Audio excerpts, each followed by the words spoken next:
Hi, and welcome to The Light Conversations, a series about healing, well-being, and creativity. I'm your host, Giada del Drago, otherwise known as Yo Giada.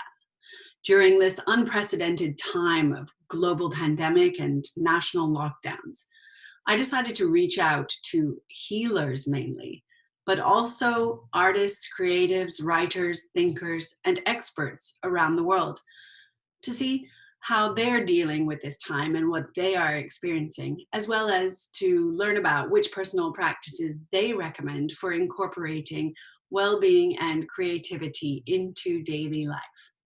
Today, I'm speaking with Shervin Boloorian. Shervin is the founder of Bali's Sound Healing Collective, hosting events since 2012, which have served thousands of guests in over 13 countries worldwide. I have personally experienced a lot of the work that the Sound Healers Collective do in Bali and spent a lot of time filming interviews, documenting ceremonies, and I became personally very fascinated to learn more and more about the healing powers of sound as energy. Shervin combines musical skill and heart-opening vocals as sound medicine for deep relaxation, peace, and connection to the unseen world.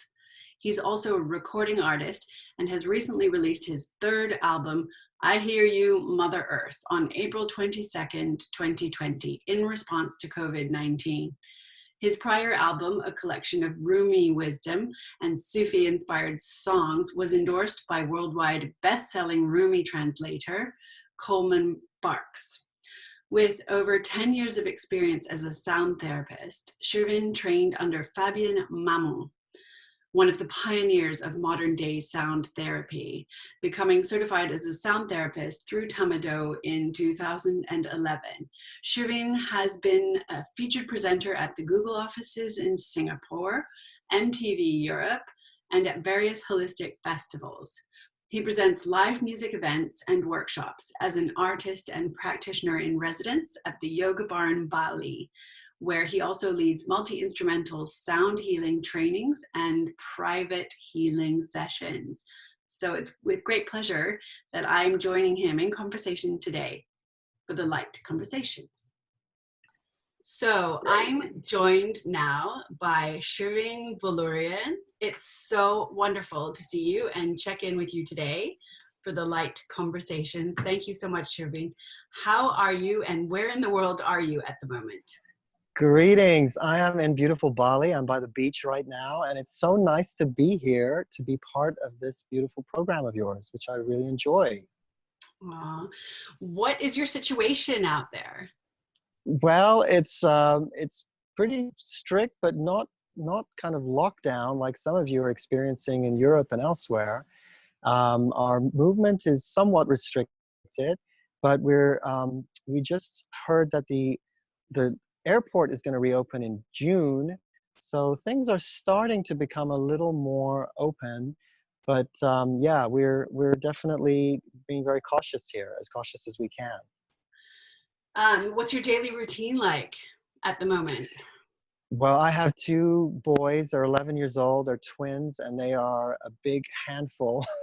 So spending time with them is a big part of it. And you know, most days I'm just trying to enjoy the beach and try to clear the air in my lungs and try to remember to come back to a place of stillness and relaxation. And also, you know, I have just released a new album, which I'm so excited about, of new songs, which are all about Mother Nature and the connection to Mother Earth. And so I have been busy getting the word out, working on, you know, follow-up, trying to get the record label involved, and just trying to get more people to be aware that this resource is available to them as a way to come back home to themselves and to kind of, you know, combat the anxiety and the pressure and the stress people are feeling right now in pretty, you know, pretty high levels all across the world. So this project is essentially for that.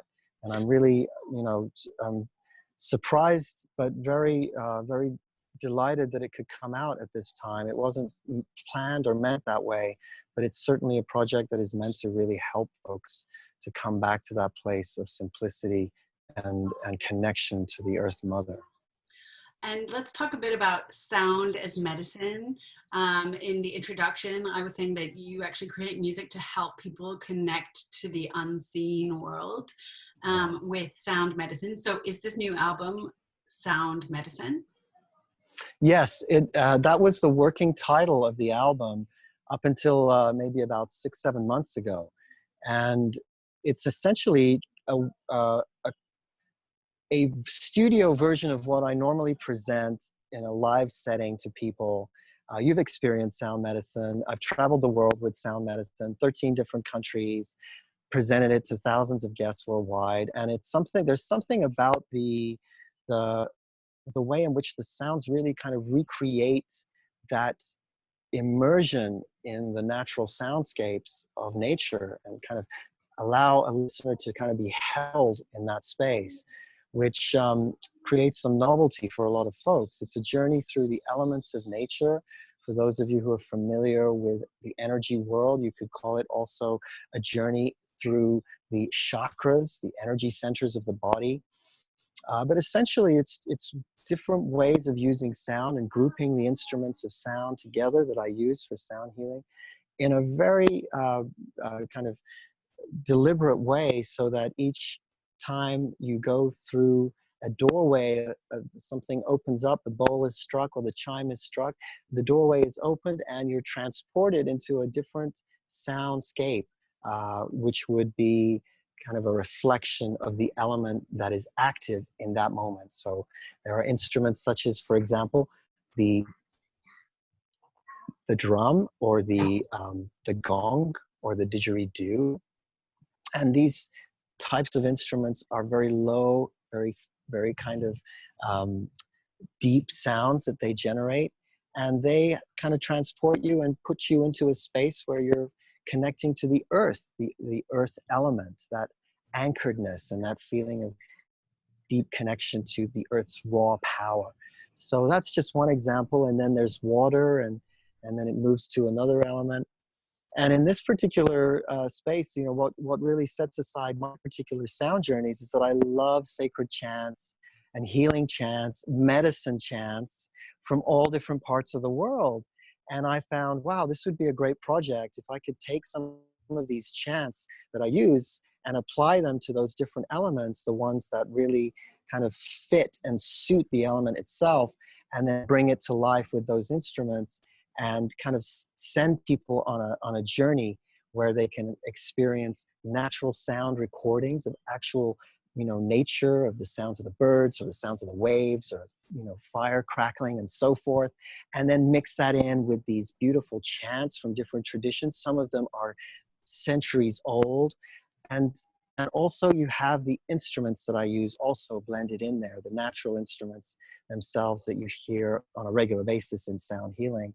And they're also woven into the whole experience. So it really takes you on this beautiful kind of immersion through those different elements of nature. Each track is different, and each sort of experience, each journey, sub-journey, if you like, will kind of evoke something different inside the listener. It sounds like this is a time, like maybe possibly never before this time in our lifetimes have we needed something like this, as we're all contained indoors. Like, as you were talking to me about the beach and the water and the air, I'm like, yes, please, more of that. We are in the UK allowed to go out once a day for a walk, and being outside has never been more precious. So I like the possibility that to tune into an album that can transport you to all of these different naturescapes sounds, even on that level, incredibly healing and quite a gift. So as an artist, do you often respond to like what's going on in the world, or has that just happened with this album? Well, you know, it's just naturally that way. I kind of consider myself not only a sound therapist, but also a music activist. You'll remember my last album in 2017 was an album that was meant to kind of help recalibrate our whole idea of what the world of the Middle East represents, and the propaganda, and kind of reverse the propaganda and the misinformation and misunderstandings that we have about the Middle East. And of course, I used a wonderful, very universal kind of ambassador for that, and that was Rumi. I took Rumi, his poems, his texts. This man has been translated in 23 different languages throughout the world, and I managed to create an album that had the sound healing kind of elements in there and the instruments, but brought in this beautiful mystical quality of Rumi's teachings and messages, while also blending in instruments from, in this particular project, from the Middle East and from the West together. So, you know, I'm not unused to using music as a means of trying to dig deeper. My personal journey as someone who's half indigenous, even though I'm also Iranian, my mother's side of the family is Kurdish. And so, you know, I really dug deep to go and connect with my roots with that Rumi project, One with the Beloved. But this time around, I wanted to go even deeper. And I felt like, you know, this is really something, you know, that explains why I'm so drawn to sacred instruments like the didgeridoo, or, you know, chants from all over the world that are ancient. There is something inside my own personal, you know, DNA that responds to this stuff.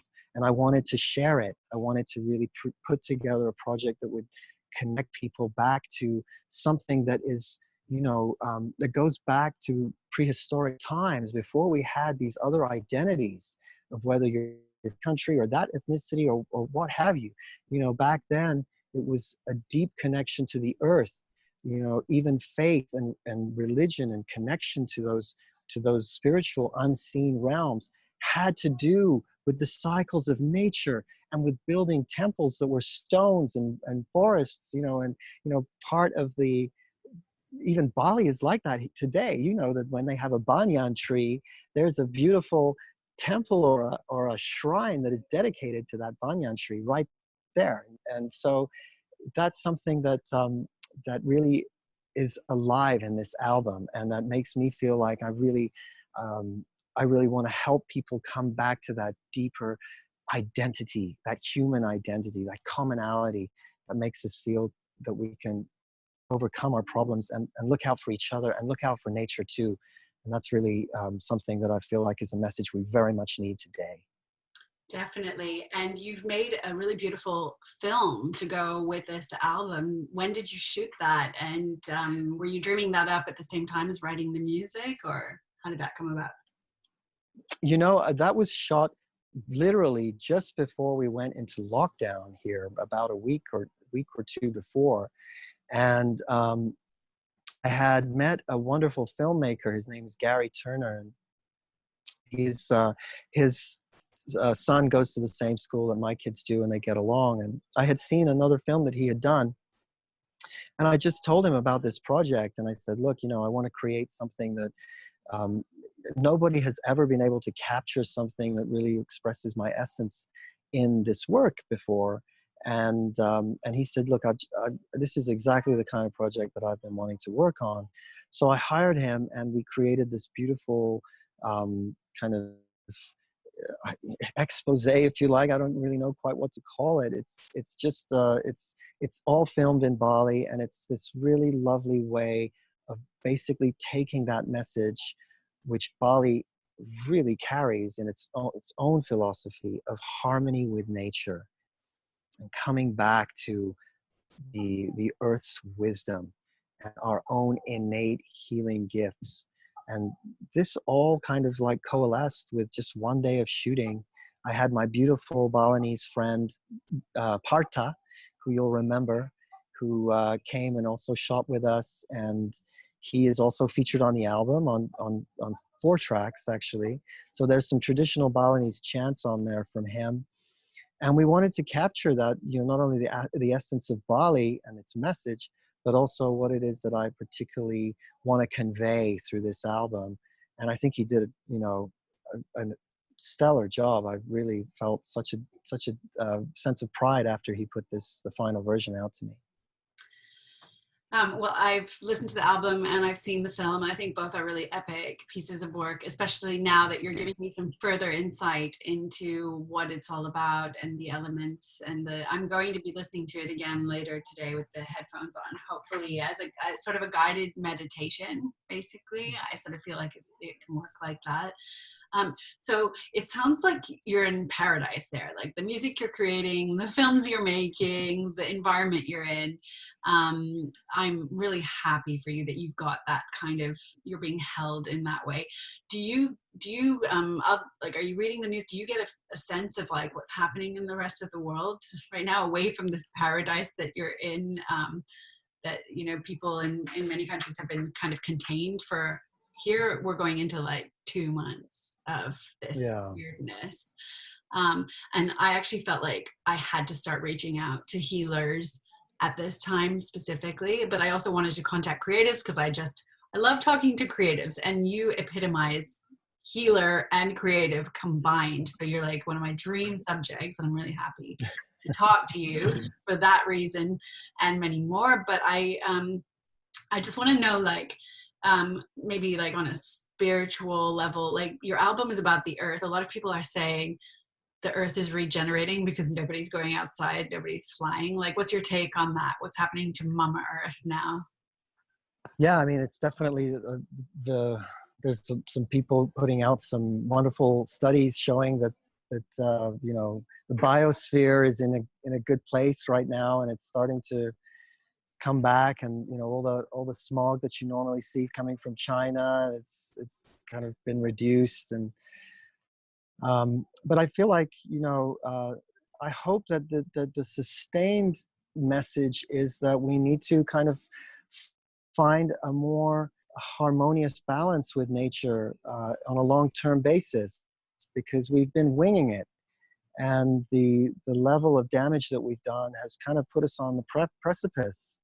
So I'm hoping that people are really taking this time to go inward and take some time to really understand what it really means, what life's really about, that the earth is our oldest living ancestor.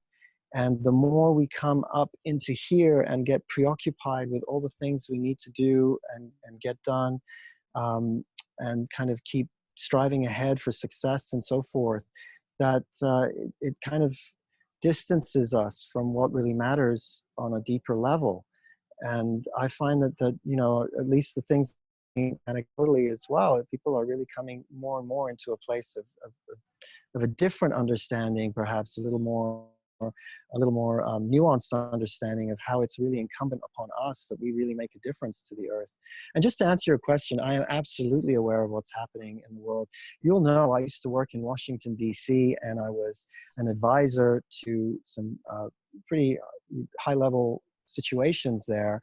And so it's really incumbent upon us, for those of us in the holistic arts as well, creatives as well, and that is to just stay on top of what's happening in the world. I feel like so much of the time we get information that is so negative, and we're bombarded and inundated with that negativity to such a degree that we started to switch off. But I feel like there are ways that we can filter this. And you know, the whole idea of what's really news and what's really not is something that has come to the forefront quite a lot, because you know, even the sources that we might have considered or trusted sources in the past are really kind of not giving us the kinds of information that seem as steady as we have known. So we're in new ground. We're in a new place. Our parents never experienced this. Grandparents didn't experience this, or maybe they did with the Spanish flu, you know, years and years ago. But it's just something that we just all need extra kindness and patience right now, whatever it is that we're going through. To kind of reserve that judgment is really important. None of us have experienced this, so we're just muddling our way through. Right. So you said extra kindness and patience. Is there any other advice you'd give, like from a sort of healer's perspective, a therapist's perspective, how people can deal with their mental and physical health? Take care of it at this time and beyond, because this is a good time to start new practices that could become a part of normal life beyond this situation. So Yeah. in a way, if you've got a suggestion, it's like one Well, thing. yeah, I want to go a little deeper than what, a lot of people in my field would say, well, come back to your daily practice and come back to your meditation and come back to this and that. And I find that that's useful advice. But I really feel that there's something very special to be said about those of us, particularly when we're at home and, and really trying to create that sense of harmony and connection at home, particularly with those people in our families and our loved ones who are the empathic, intuitive, incredibly sensitive ones who are going through the ringer right now, when others are trying to tell them to be tough and stay, we got to be positive, we got to stay tough, you go to the gym, we're going to work out, so on and so forth, and we're going to beat this thing, we're going to, punch our way out of it. And I find that there are always those extra sensitive folks at home who are feeling incredibly isolated, extra isolated within isolation. And so I would just take the time to really identify those people in your families and homes. And if you're one of them, to find extra space for yourself if you can. If you can find a way to connect to Mother Nature or Mother Earth or the different elements of nature, do that. Don't feel ashamed of that incredible sensitivity that you have, that you offer the world. There is wisdom within you, and there is wisdom within these beautiful people that is wanting to come out, and it's desperately needed right now. We have realized through this whole struggle that the tough, type A approach is really leaving us in a place where we're shooting from the hip and we're doing more damage than we're able to clean up. So, we really need these thoughtful people. We need the wise intuitives to come forward and really guide us at this time. So give them the credit that may not often be given in the normal kind of industrialized world approach to society and people in society. We really need you. So stay strong, stay connected, find a tribe. We're here for you.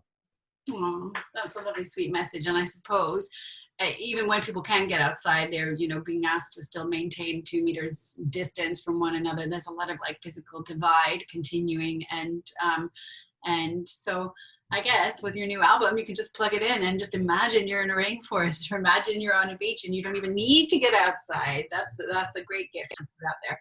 So yeah, my hope is that it will create that stillness and that real kind of depth of feeling and just calm the nervous system. That's really, the essence of sound healing. I say this all the time: listen, listen, listen, listen more deeply, listen more intently, listen more acutely. You have the answers inside you. And if you can kind of get past all of that nervous energy that builds up and all of that um, you know, uh, acquired energy of the people around you that may be frustrating or may be full of tension or full of fear of the future and so forth. And so if this can help create a window of just a few minutes of that stillness and of that sweetness where you can come back to that inner wisdom. The word nature comes from the Latin word of essence, at birth. Coming back to your essential quality is really what the wisdom of nature is about.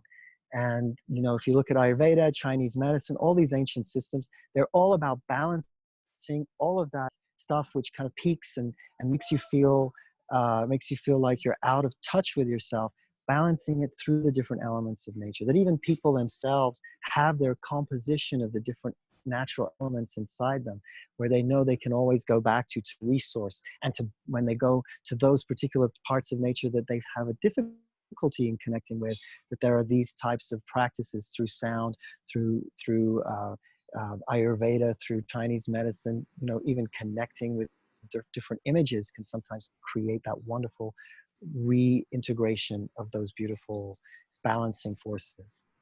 Yeah, I actually remember from my yoga teacher training many moons ago that we were divided into 3 groups. There were the the visual people, the audio people, and the kinesthetic people.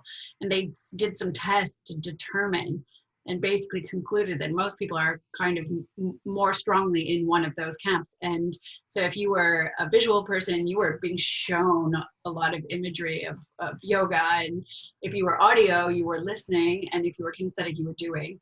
And so what you're just talking about is like the kind of different groups, whether you're going to be hearing it. I think your Tamado sound therapy is a very like multi-sensory experience as well, isn't it? Probably to access the different people, the visual, the audio, and the sensory, right? Is that part of it? Yeah, we're different, we're multi-dimensional beings, Giada. Some of us are really drawn to color, and some of us are drawn to sound, and some of us are drawn to movement, and all of these different ways of kind of building our own sense of our consciousness and coming back to what really makes us tick and come alive in the moments that we forget. That's really what it's about.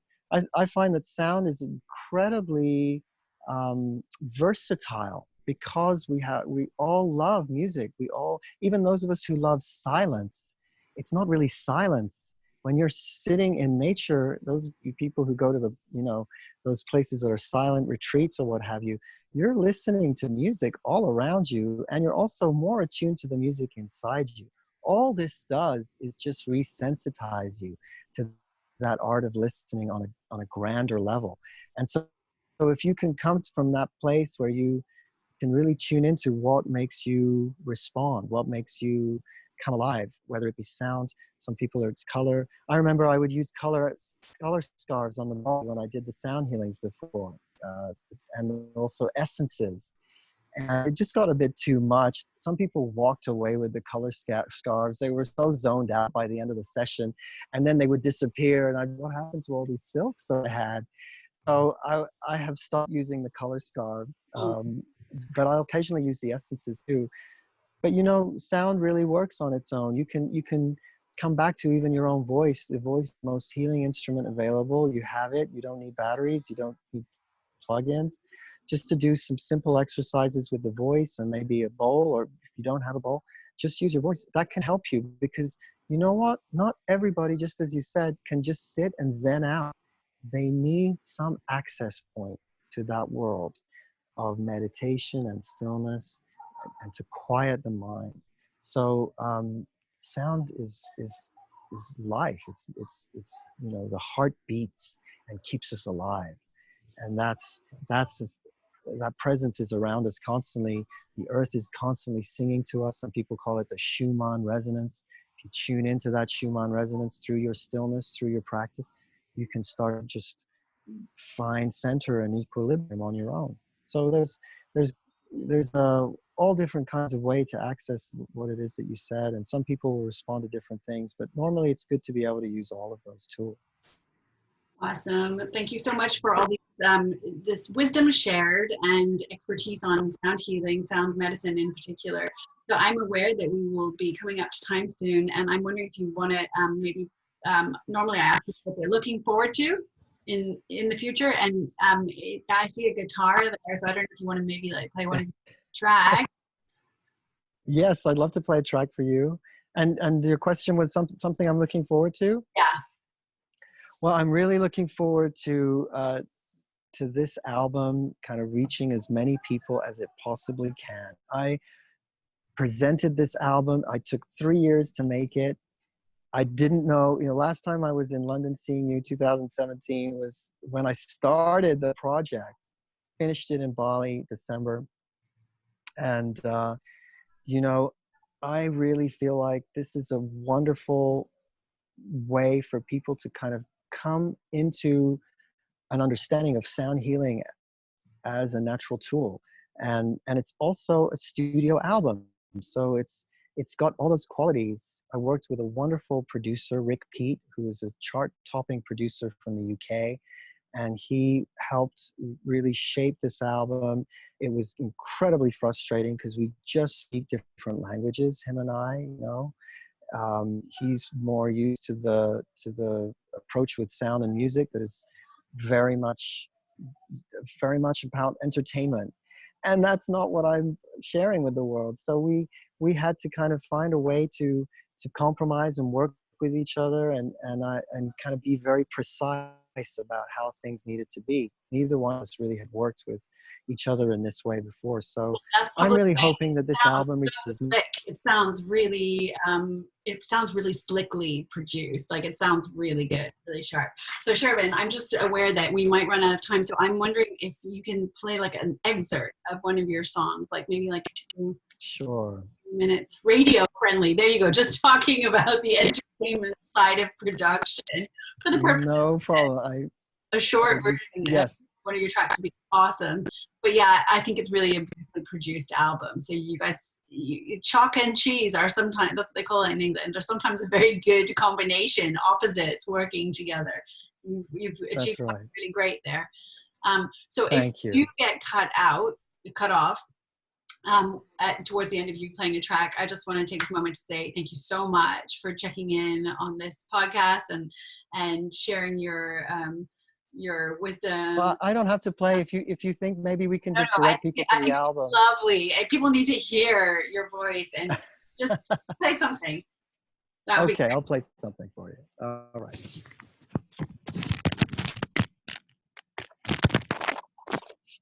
And maybe introduce it. What's it called? I hear you, mother.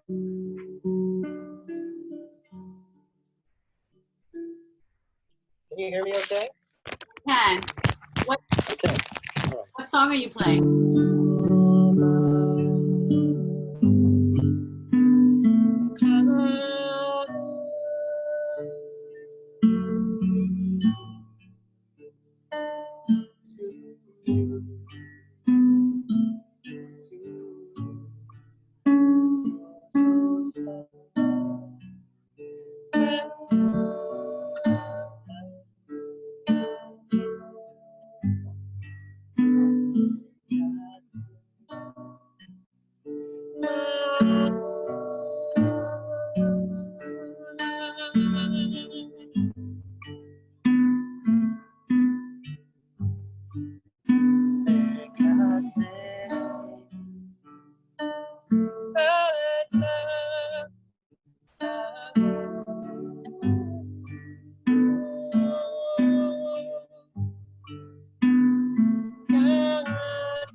That was beautiful. What is that track called? That's called Fire. It's on the album. It's a Tibetan medicine mantra, and it's mixed in with another Tibetan mantra that has to do with deep rest and peace. So that's the fire element, which has to do with strings and has to do with those kind of instruments that touch the heart and open us to our emotions and our feeling space. And what's that one called? It's called Fire, just Fire. Okay, it's beautiful and definitely touched my heart. That was so lovely. And when you sing, it's almost like you have like multiple tones coming out at the same time. Is that right? Or is that just what I hear? It's like it's kind of echoing on different tones. Is that the echo? Well, thank you. Is it actually happening?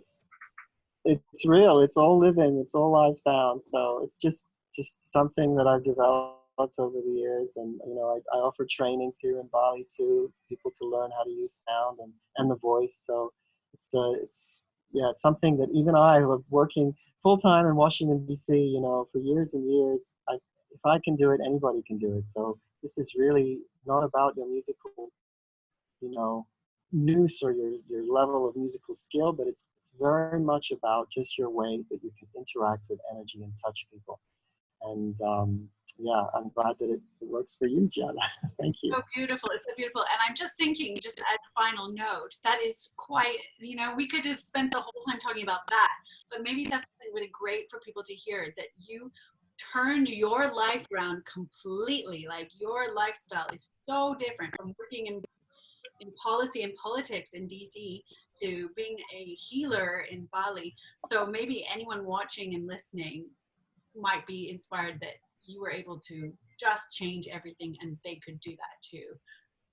Absolutely. And there's so many people on the same wavelength. We have gone through our lives trying to serve, trying to support society, and it's one of those moments where you just realize life can be different, and we can serve in different ways, and we can still find incredible reward for what we do. And I still say that I feel like I reach much more people in terms of spreading peace, or trying to advocate for peace rather, through this work than I ever did when I was working for peace campaigns in Washington, D.C. So yeah, it's really a wonderful way to come back to your gift and share and be in your power while you do. If you had any advice for anyone listening who is suddenly kind of activated by this conversation, thinking, I've always wanted to do this thing, how can I get out of this life I'm living, this lifestyle, to do something completely different? What would one piece of advice be? Well, you're not alone, and don't feel like that you're weird. Don't feel like there's something wrong with you. You're listening to a voice that's in the back of your head right now that is just telling you that you have something that you want to share. You have something that is alive in you. It maybe there's music inside you that you want to share, and maybe you don't want to go down the path that entertainers do. That was the case with me. So just make this a beautiful exploration for yourselves. Go out there and explore what's out there. There are so many different wonderful modalities, from breath work to living food to sound and music, craniosacral, all different ways that you can access different parts of your life and enhance different parts of your life through energy. Even if you're doing it just for yourself, it's worth it. It changes your whole experience. I think the word that's jumping out at me is energy. I think out of all of those things, it's about energy. So maybe is it the tip to explore that word, energy? Absolutely. It is. Whoops. The Newtonian world, or the Cartesian world, but it exists. You can feel it every time you go in a room. You enter. It's the language of energy, and you cannot deny its existence in this regard. So please listen. Shervin, our internet connection has suddenly drastically gone down. So, okay. But you know what? We have such a good interview, and with the track and everything. So I think that it could be that our container has recording has closed because it's a 40-minute time limit on it. Okay. We're talking, so maybe it hasn't. But needless to say, it keeps cutting out, and I don't want that to ruin this wonderful interview. And I just want to say thank you so much for making the time to talk to me. And you have been such an inspiration. You've taught me so much about the world of sound medicine over the years. And I want to keep coming back to you and checking in with you, and hopefully interviewing you continuously as time goes by, because you're doing great work, very interesting work, and really beautifully sounding work too. So thank you, and take care of yourself and your family, and be well over there. And thanks for the album and for the time today. Thank you, Giada. What a pleasure it was to spend. Thank you.